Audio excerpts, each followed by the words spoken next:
schedule yesterday, and the Cavs, well, would not say they got a favorable draw. A couple notes from the schedule. At least they have 17 nationally televised games. That's right, middle of the pack, 14th out of 30 in the NBA. However, they have 15 back-to-back games, which is the second most, tied for second most in the league. And they have 23 3 games in 4 night stretches, which is also tied for the second most. Kenny Atkinson made a big deal last year about how much his guys and how much the NBA should try and eliminate 3 and 4s because of the toll it takes on your body.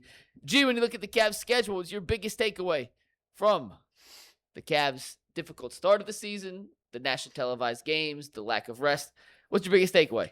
In the words of the great Jay-Z in Takeover, we don't believe you. You need more people. They don't believe at all. Listen, if you would have landed and finished your breakfast, then you would have landed LeBron. You probably could have had that flipped. You probably wouldn't have had no back-to-backs, none of that. You probably would have been playing 1 day and 5 days. They would have gave you a whole spring break if you wanted it. And a whole lot more national And a television. whole lot national. Bro, they got y'all middle of the pack. That's what they feel like, where y'all at. And I'm going to be honest with you. Your roster is middle of the pack, low-key. I mean, no Christmas Day game. That's out of here. They moved you up out of that mix. And by the way, if you get swept in the conference, I know it, you get swept in the conference finals. If you get swept in the conference finals, bro, you really can't complain. You can't sit up here and say like, "Oh, what you did us wrong." Woe is me. Well, no, you lost to the Pacers one year. Your Knicks beat you twice. Y'all ain't really beat nobody. I mean, you the Celtics, you ain't really beat nobody. I'm gonna be honest. I seen this on the rundown. I seen their schedule. I don't care. I don't care about how many national TV games they got. I don't care about the back-to-backs. I don't care who they play, when they play them, how they play them. What I care about is we're this deep into the free agency or the offseason, and the Cavaliers have made no moves of significance as far as improving this roster. Where's Jonathan Kuminga? Where's Peyton Watson? Right? Is James Harden going to sign with the Cleveland Cavaliers at any given point? Those are the things that I care about. At the end of the day, the schedule is what the schedule is. It's go out there and put together a competent roster to go out there, play the schedule given to you, and compete. You made a great point.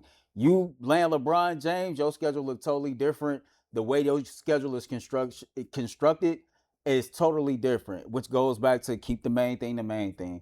The Cavaliers had an opportunity to be aggressive this offseason and to make some splash moves, and they made the decision not to do so. So everything that we've talked about in the last week about them not getting Christmas Day games or their schedule being quote-unquote hard, so what? The main thing should be the main thing at all times. The Cavaliers need to focus on improving this roster, putting a quality roster out there that can go out there and compete. I agree with you, but there will be plenty of opportunities for us to talk about the main thing.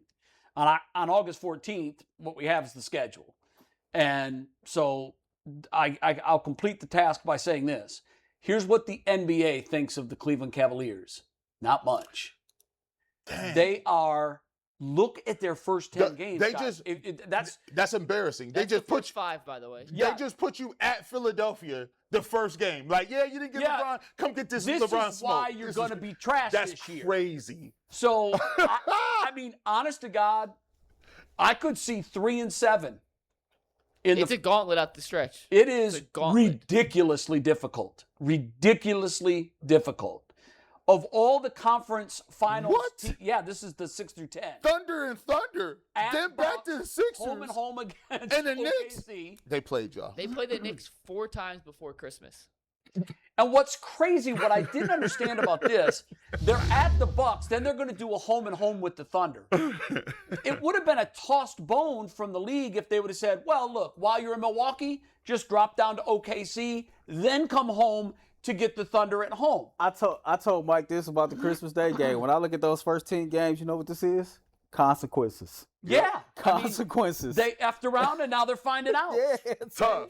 And look, I get the fact that it was LeBron James' decision, Yeah. but we have enough intel now post-decision to know 2 things. One, he gave one face-to-face. It was with the Cleveland Cavaliers. 1. So what he was saying was, you guys are the leader in the clubhouse. I'm ready to come here. I'm not even talking to anybody else. Just convince me that this is the best place for me. And you know what the Cavs did? Nothing. No, we're good. Even let Dean Wade walk. The vanilla wolf. Nah, that's Next teammate. hour.